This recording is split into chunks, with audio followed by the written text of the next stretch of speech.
Kita ketemu lagi di pelajaran IPS kelas 8. Pada kesempatan kali ini kita akan belajar mengenai negara-negara anggota ASEAN. Dan pada kesempatan ini kita akan belajar mengenai negara kita, Indonesia.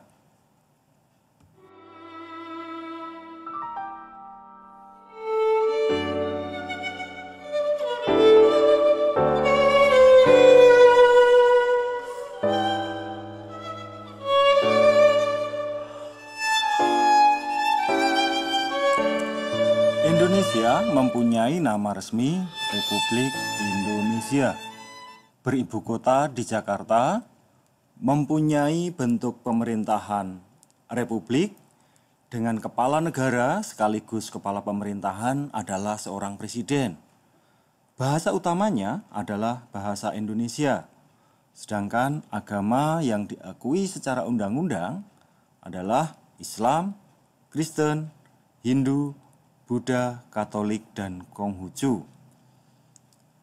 Jumlah suku bangsa yang ada di Indonesia berdasarkan hasil sensus penduduk tahun 2010 berjumlah kurang lebih ada 1.128 suku bangsa. Beberapa contoh suku bangsa antara lain Jawa, Sunda, Batak, Bugis, Sasak, Ambon, Asmat, Madura, dan lain-lain. Jumlah penduduk Indonesia pada tahun 2015 adalah 255,7 juta jiwa. Mempunyai mata uang rupiah, hari kemerdekaan tanggal 17 Agustus 1945 dengan lagu kebangsaannya yang tentu kalian tahu adalah Indonesia Raya. Maskapai penerbangan adalah Garuda Indonesia Airlines dengan bandar udara utama yaitu Bandar Udara Internasional Soekarno-Hatta di Tangerang, Bandar Udara Kuala Namu di Medan, Adi Sumarmo di Solo, Bandara Internasional Ngurah Rai di Bali, Bandar Udara Sultan Hasanuddin di Makassar, dan lain-lain.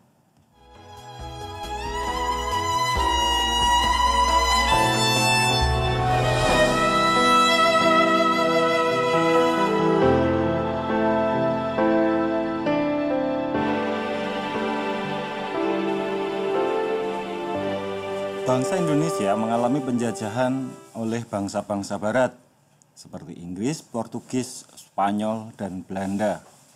Belanda merupakan negara yang paling lama menjajah Indonesia. Sementara Jepang menjajah antara tahun 1942 sampai dengan 1945. Antara tahun 1942 sampai dengan 1945, Indonesia dijajah Jepang sebelum memproklamasikan kemerdekaan. Sejak tahun 1945 sampai sekarang, Indonesia mengalami beberapa kali perubahan konstitusi atau hukum dasar.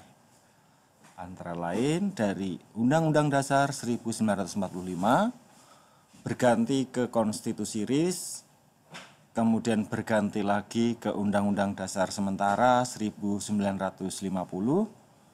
dan akhirnya kembali lagi ke Undang-Undang Dasar 1945 setelah Dekret Presiden 5 Juli 1959. Sementara itu, Undang-Undang Dasar 1945 sendiri telah diamandemen sebanyak 4 kali, yaitu Amandemen pertama atau perubahan pertama tahun 99, amandemen kedua tahun 2000, amandemen ketiga tahun 2001, dan amandemen keempat tahun 2002. Presiden pertama adalah Insinyur Soekarno, sementara Presiden ke-8 berdasarkan hasil pemilu tahun 2019 adalah Insinyur Joko Widodo atau dikenal dengan Jokowi. Istana Kepresidenan, Istana Negara, atau Istana Merdeka.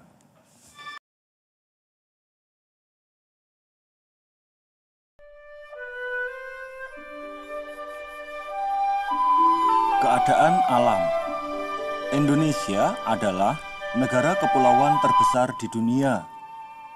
Data dari Badan Informasi Geospasial atau BIG pada peta Negara Kesatuan Republik Indonesia menunjukkan bahwa jumlah pulau mencapai 13.466, luas daratan 1.922.570 km persegi, dan luas perairan 3.257.483 km persegi.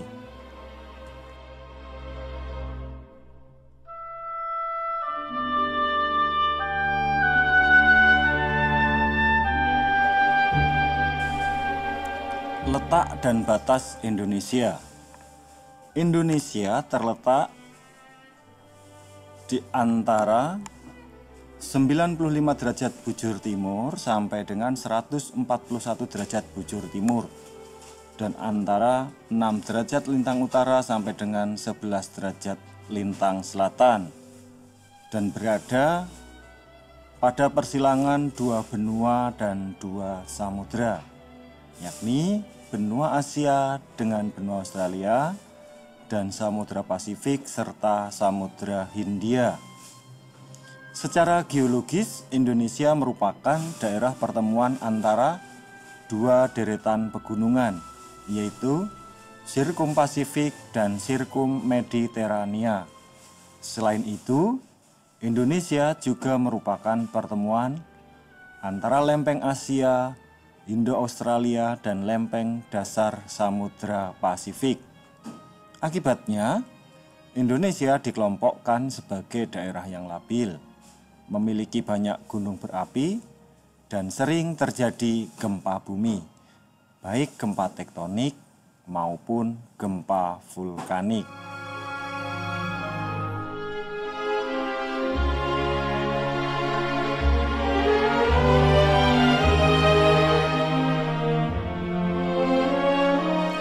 Iklim di Indonesia. Indonesia beriklim tropis karena terletak di antara dua garis balik, yaitu garis balik utara di 23,5 derajat lintang utara dan di garis balik selatan di 23,5 derajat lintang selatan. Sebab beriklim tropis, maka ada dua musim yang ada di Indonesia, yaitu musim penghujan dan musim kemarau.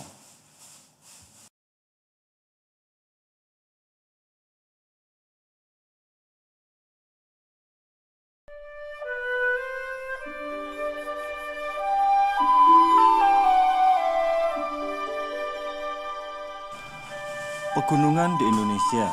Indonesia memiliki dua deretan pegunungan besar, yaitu Sirkum Pasifik dan Sirkum Mediterania.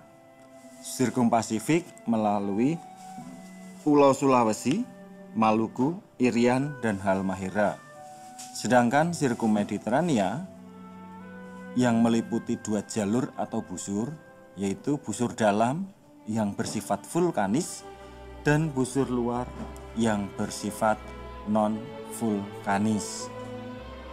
Busur luar melalui Kepulauan Simelu, Pulau Nias, Pulau Batu, Mentawai, Enggano, tenggelam di sebelah selatan Pulau Jawa, Pulau Sawu, Pulau Roti, Pulau Timur, Kepulauan Leti, Sermata, Kepulauan Barbar, Kepulauan Tanimbar, Kepulauan Watubela, Kepulauan Laut Seram, Manipa Baru, dan pulau-pulau kecil sekitarnya. Sementara Maluku merupakan daerah yang labil karena merupakan pertemuan dua sirkum tersebut. Puncak tertinggi dari keseluruhan relief di Indonesia adalah Puncak Kartens Piramid yang ada di Gunung Jayawijaya di Papua dengan ketinggian mencapai 4.484 meter dari permukaan air laut.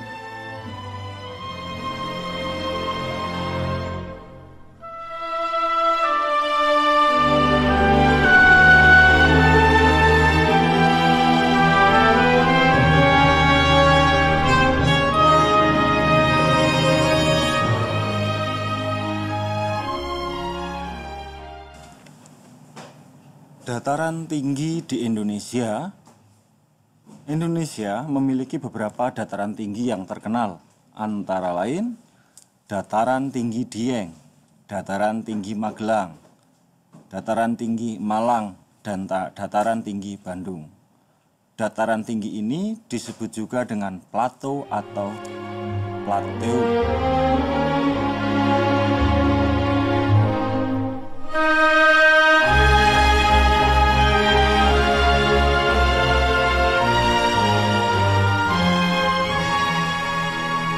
Dataran rendah. Dataran rendah adalah bagian permukaan bumi yang tanahnya hampir rata. Ketinggiannya 0 sampai dengan 200 meter dari permukaan air laut. Dataran rendah juga banyak dijumpai di daerah aliran sungai. Contoh dataran rendah di Indonesia adalah dataran rendah di Sumatera bagian timur dan Jawa Barat bagian utara.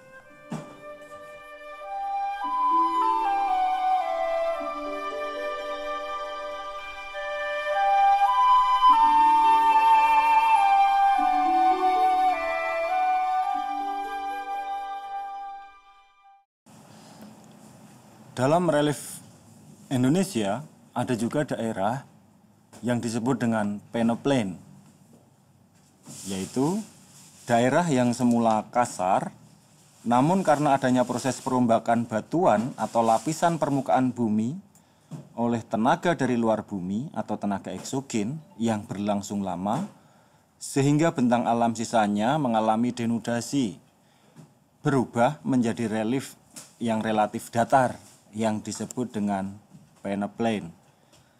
Sisa-sisa permukaan bumi hasil erosi yang terbentuk, batuan yang menonjol yang disebut monadnock ditemukan di beberapa tempat, antara lain di Pulau Bangka dan Belitung.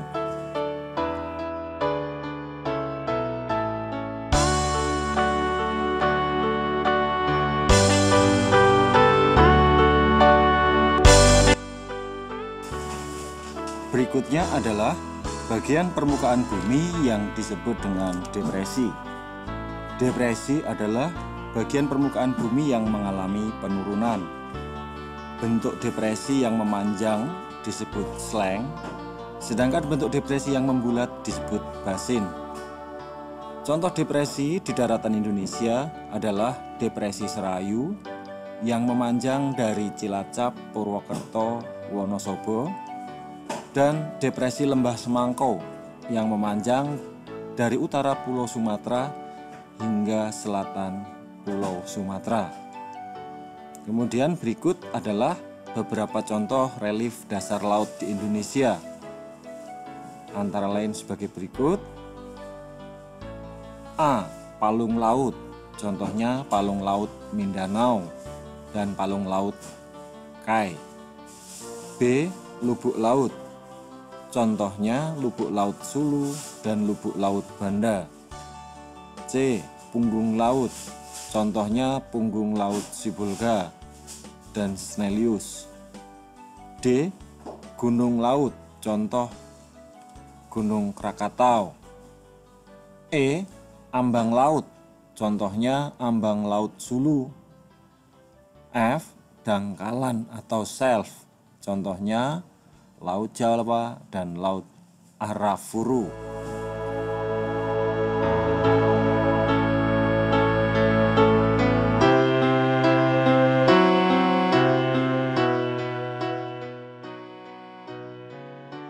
Keadaan perairan di Indonesia. Perairan merupakan bagian terbesar dari luas wilayah Indonesia yang meliputi laut, sungai, danau, dan air tanah. Laut Indonesia kaya dengan berbagai jenis ikan dan hasil laut lainnya. Berbagai jenis ikan tersebut banyak dijumpai pada Laut Transgresi dengan kedalaman kurang dari 200 meter. Letak Laut Transgresi ini meliputi bagian barat atau disebut dengan paparan Sunda dan juga bagian timur Indonesia. Hasil laut seperti teripang dan mutiara banyak dijumpai pada laut bagian tengah sebagai hasil proses ingresi.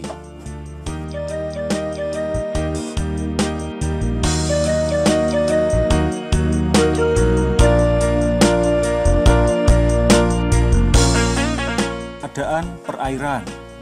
Secara umum, sumber air sungai-sungai Indonesia berasal dari air hujan, sehingga disebut sungai hujan atau sungai periodik. Pada beberapa sungai lain, sumber airnya berasal dari salju atau gletser dan air hujan yang disebut dengan sungai episodik, seperti Sungai Membramo dan Sungai Digul di Papua. Kedua jenis sungai di Indonesia tersebut mempunyai tingkat kemungkinan erosi yang tinggi.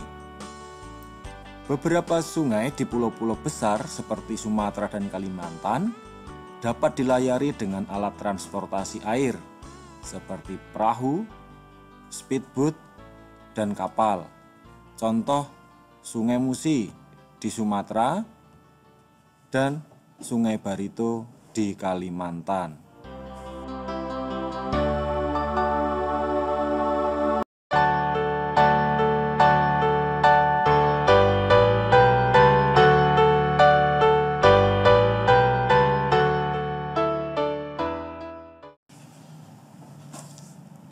Keadaan perairan lainnya yakni danau. Danau di Indonesia pada umumnya menjadi tempat penampungan air. Selain itu digunakan sebagai pembangkit tenaga listrik, tempat rekreasi, irigasi, dan perikanan darat. Perhatikan, berikut di bawah ini adalah 10 danau terluas di Indonesia.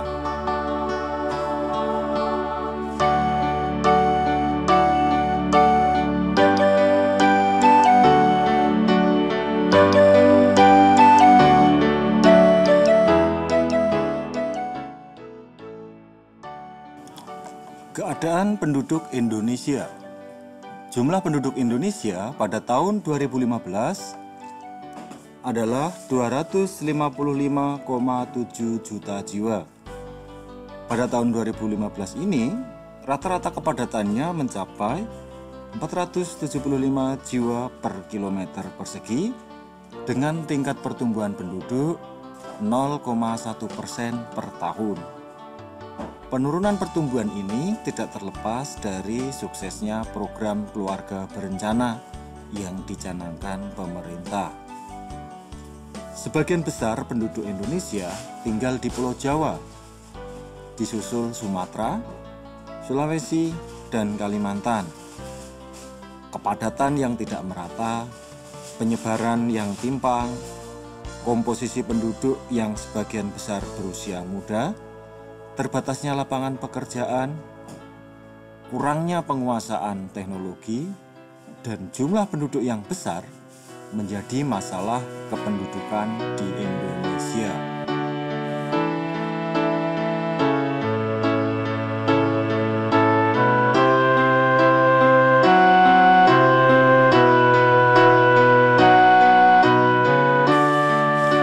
Lapangan pekerjaan yang dianggap semakin sedikit dan tingkat persaingan yang tinggi mengakibatkan banyak dari penduduk Indonesia yang mengadu nasib ke negara-negara lain seperti Malaysia, kawasan Timur Tengah, Korea, dan Singapura. Etnis Jawa merupakan suku bangsa dengan penduduk paling banyak jumlahnya, kurang lebih 45% dari total penduduk Indonesia. Hampir di setiap pulau ditemukan orang-orang keturunan Jawa. Berikutnya adalah suku Sunda, sekitar 8%, suku Madura sekitar 7%, dan sisanya suku bangsa yang lain. Dalam berinteraksi, rakyat Indonesia menggunakan bahasa Indonesia yang berakar dari bahasa Melayu sebagai bahasa resmi. Bahasa keseharian, setiap suku bangsa menggunakan bahasa sukunya masing-masing. Sebagian besar masyarakat Indonesia memeluk agama Islam, sekitar 88% dari total jumlah penduduknya.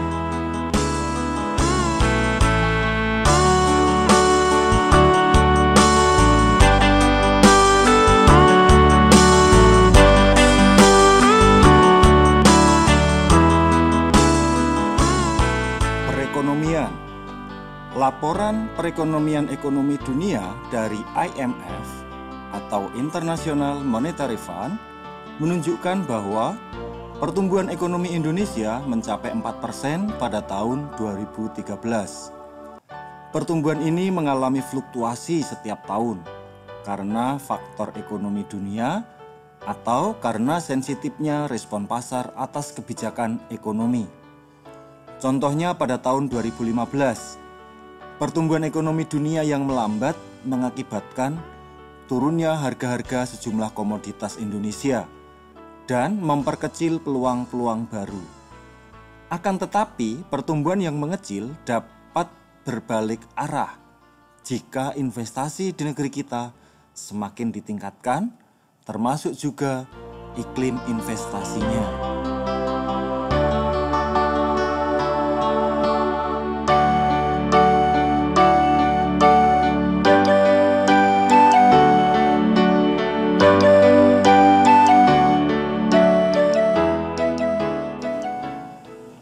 Masih di bidang perekonomian, ekspor utama Indonesia mengandalkan sektor minyak dan gas, serta hasil sumber daya alam berupa bahan-bahan mentah, seperti hasil hutan, kayu, rotan, karet, dan lain-lain, tekstil, serta hasil pertanian dan perikanan, seperti beras, udang, dan hasil laut.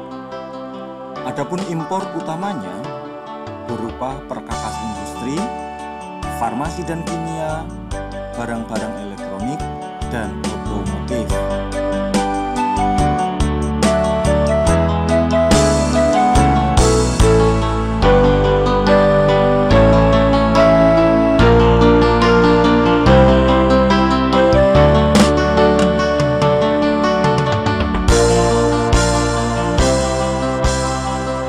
Sumber daya alam Indonesia. Sumber daya alam Indonesia terutama berupa hasil tambang, pertanian, dan bahan baku industri. Tambang utama minyak bumi di Pulau Sumatera, contohnya di Aceh, Riau, dan Muara Enim. Dan juga di Pulau Jawa seperti di Cepu dan Surabaya, batu bara di Pulau Kalimantan, timah di Pulau Bangka, Singkep, dan Riau Daratan, biji emas di Papua, serta biji besi di Cilacap, Lampung, dan Derawan. Intan di Martapura, Kalimantan Selatan. Adapun hasil pertanian berupa padi, jagung, kelapa, tebu, pisang, tembakau, nanas, dan lain-lain.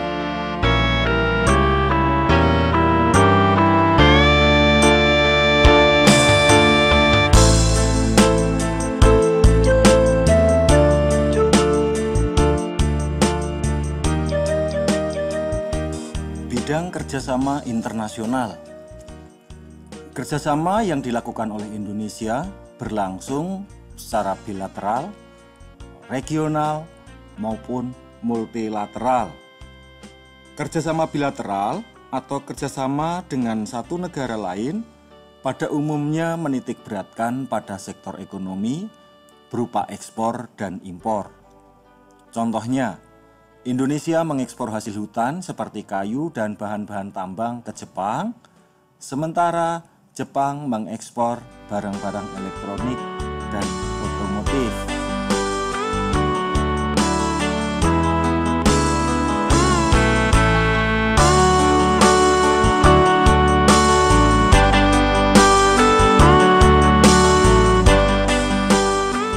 Kerjasama di bidang ekonomi, negara-negara kawasan Asia Tenggara meliputi perdagangan ekspor-impor barang-barang mentah serta barang jadi, pengelolaan tanaman pangan dan hutan, pendirian pabrik bersama, pengiriman tenaga kerja, dan masih banyak lagi. ASEAN juga mendirikan pabrik pupuk urea di Indonesia, letaknya di Aceh, sebagai bentuk proyek industri bersama.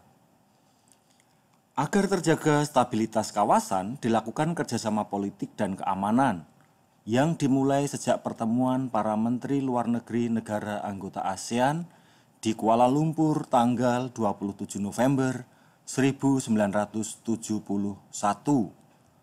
Dalam pertemuan tersebut dideklarasikan Asia Tenggara sebagai kawasan yang damai, bebas, dan netral, atau biasa dikenal dengan ZOFAN, Zone of Peace, Freedom, and Neutrality.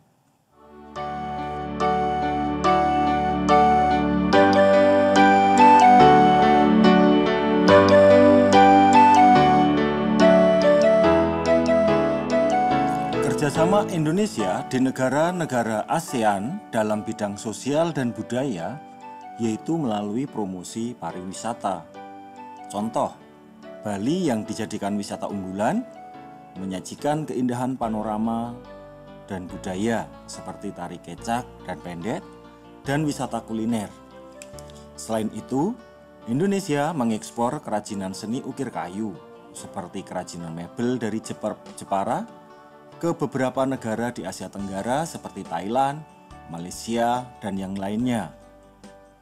Sejak tahun 2009, United Nations Educational, Scientific, and Culture Organization atau UNESCO mengukuhkan batik sebagai World Heritage atau warisan budaya dunia yang membuat batik terkenal di mancanegara, khususnya di kawasan Asia.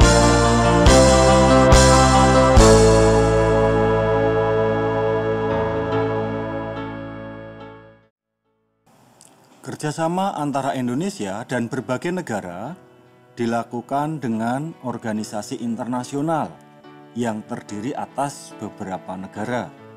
Contoh, selain di kawasan regional, ada juga kerjasama dalam organisasi-organisasi internasional yang lain seperti APEC, Gerakan Non-Blok, dan PBB.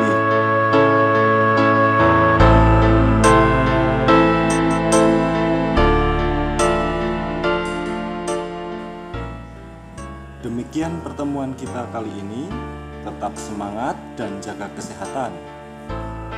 Sampai ketemu kembali pada pertemuan yang akan datang.